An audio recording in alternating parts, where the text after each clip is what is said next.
Texas is compared with that of the United States, we realize the tremendous expanse of our second largest state. 6 flags of sovereign powers have flown over the Lone Star State, those of Spain, France, Mexico, the Republic of Texas, the Southern Confederacy, and the United States. It's natural that we are proud of our history, which begins in 1519 as the bold Alonso Pinada sails up the Rio Grande and makes the first map of the Texas coast for Spain. The Yaya Indians on the later site of San Antonio called the area Tejas, meaning friend. By the mid-1700s, 92 expeditions venture into this region of New Spain. Dangers and hardships cause many to lose their lives as they wander lost and bewildered along the banks of the Red River.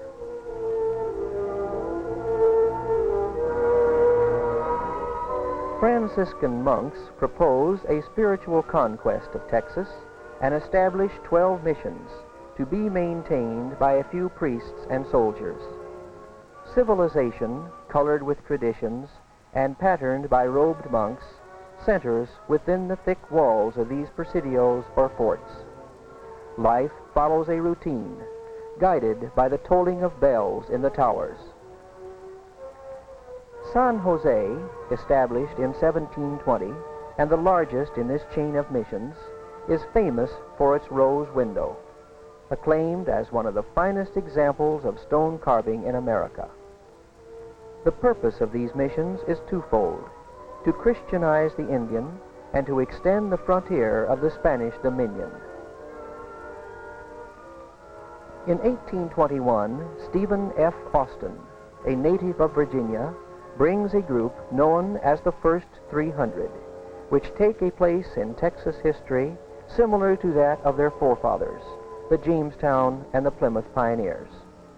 His colony grows to 5,000 persons in 10 years.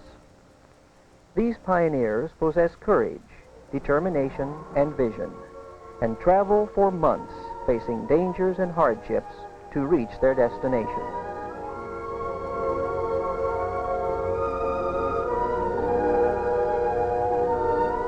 As new territory is opened, many Germans, Scandinavians, and French settle in the hill country. They yearn for freedom, religious liberty, and greater self-rule. Mexico will not see eye to eye with her idealistic children and forbids further immigration.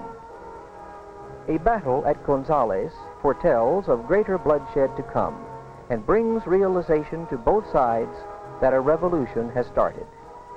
An appeal is made for men to come with a good rifle and come soon, liberty or death. The march to San Antonio is on with the new Lone Star flag made by the wife of a volunteer.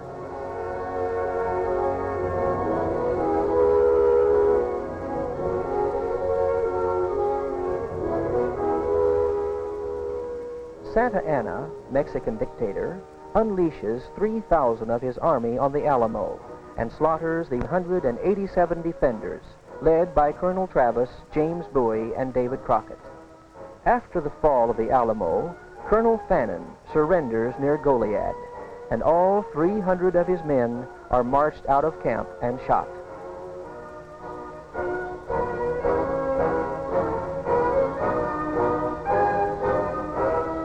In March 1836, the Constitution of the Republic of Texas is adopted, and David Burnett elected its provisional president. 1 month later, a tough 6.5-footer named Houston faces General Santa Anna and a force twice the size of his own at a place called San Jacinto. Remember the Alamo, remember Goliad is the battle cry. When the smoke clears, a new republic is born, so big no one can tell the limit of its boundaries. These monuments symbolize the heroic, gallant deeds of Texans to establish a republic and throw off the yoke of an unyielding dictator.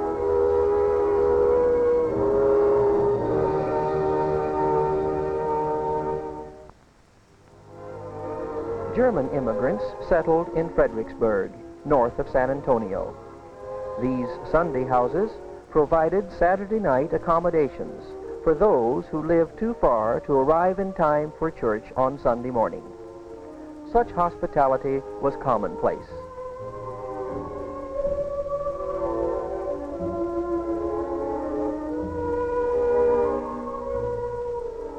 Many immigrants from Alabama and Tennessee settled in the northeast section. Some communities have changed little from their early days. Old-timers still enjoy their favorite game of dominoes.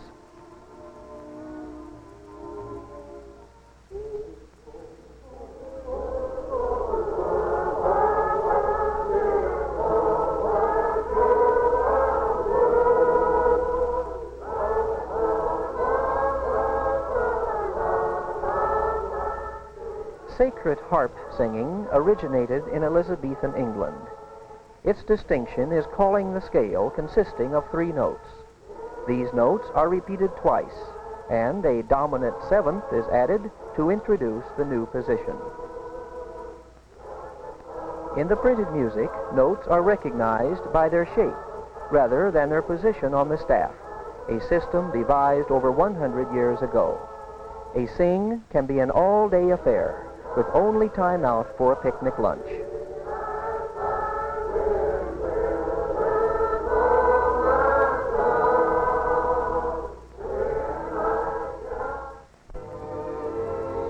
Texas became the 28th state of the Union in 1845, and bluebonnets were proclaimed the state flower. Freedom and limitless opportunity existed in this last frontier. Man's accomplishments were limited only by his capacities.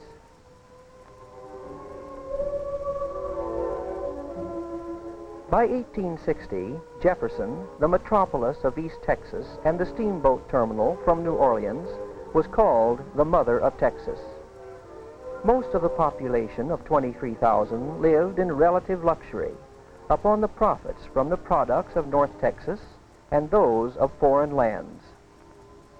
Jay Gould, railroad magnate, realizing the potential of Jefferson, came to discuss the right-of-way for one of his railroads.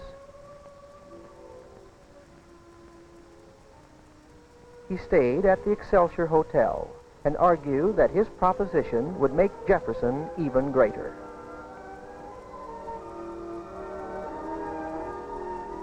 The people spurned his ideas and talked of the riverboat traffic and the overland supply wagons. Who would change this for the iron horse with its smoke and noise? In leaving, Gould angrily signed the hotel register, "The End of Jefferson," and said, "Grass will grow in your streets unless you allow my railroad through your town."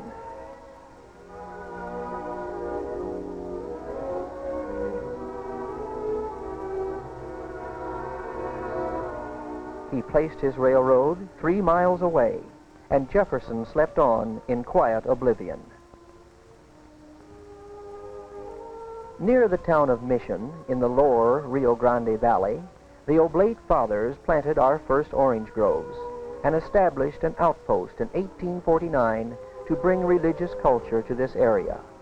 The original chapel of La Lomita is a memorial to men like Father Enrique, who rode horseback to visit his congregation.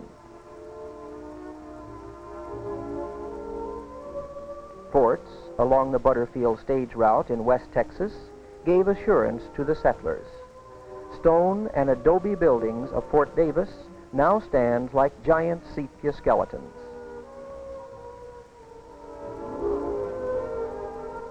Indian Emily, an Apache, whose love for an officer at Fort Davis induced her to warn of an Indian attack, was accidentally shot by a sentry.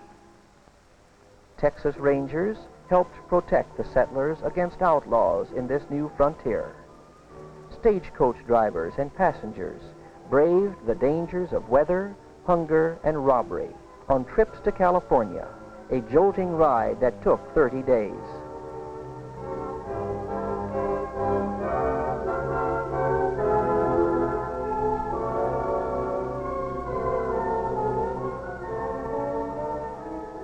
Stories told by Cabeza de Vaca of treasure in the 7 cities of Cibola, far to the northwest, brought ill-fated expeditions into this region of the New World.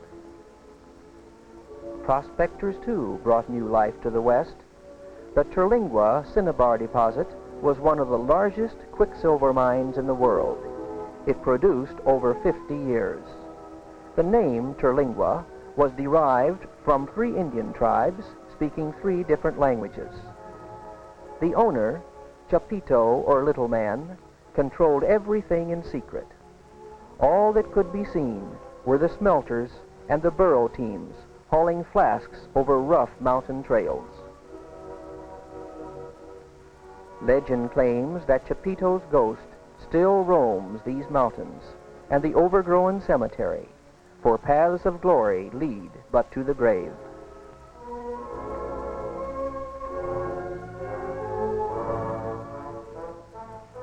Other prospectors, armed with seismograph and rotary drill, discovered oil, the real lifeblood of the state.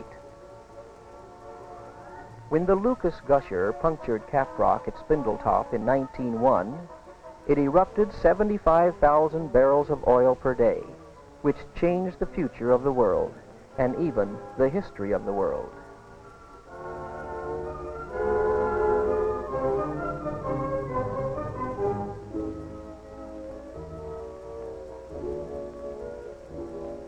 The opening of an East Texas oil field proved to be another bonanza, and soon Texas was producing more oil than the world could use. The price fell to 5 cents per barrel, and the entire industry panicked. By the mid-1930s, production regulations were enforced, and order was restored. The early missions were great establishments, which later became the nuclei of large ranches. By 1770, Espiritu Santo, near Goliad, claimed 40,000 cattle. Bleached animal bones are found on the prairies, where herds of buffaloes once roamed extensively. Buffaloes provided meat, shaggy hides, and bones for fertilizer. These first cattle in North America, known as the Longhorns, were brought in the galleons of Spanish colonists. They adapted to the Great Plains and became the nucleus of the cattle empire. Charles Goodnight blazed a trail for his cattle to the staked plains of the Panhandle. The spectacular Palo Duro Canyon forms a 120-mile rift. Trail drivers are credited with opening the West, and the traditions of many pioneer cattlemen ride high on the dust of the prairie. A cowboy is part legend, leather, and maverick, and must know what a cow is thinking, be an individualist, and loyal to his brand. On payday, the lusty open-range towns boomed in the 1870s, and variety theaters provided entertainment. Customers and bartenders dodged when bullets flew.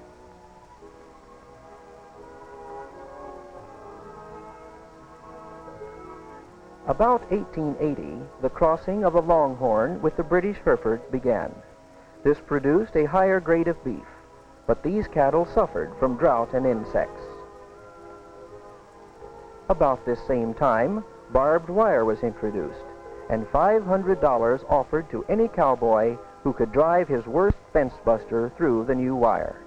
The idea of fencing ranges spread, helping to bring order to the vast grazeland. An important event to the cattlemen was the importation of the Brahma from India in the early 1900s. These cattle could survive the most trying range conditions without suffering, and were much larger and fatter. The crossbreeding of the Brahma and the Shorthorn on the King Ranch produced the only true cattle breed ever originated in America, the Santa Gertrudis. Today, ancestry is important to the cattlemen, but formerly the only pedigree needed was a brand.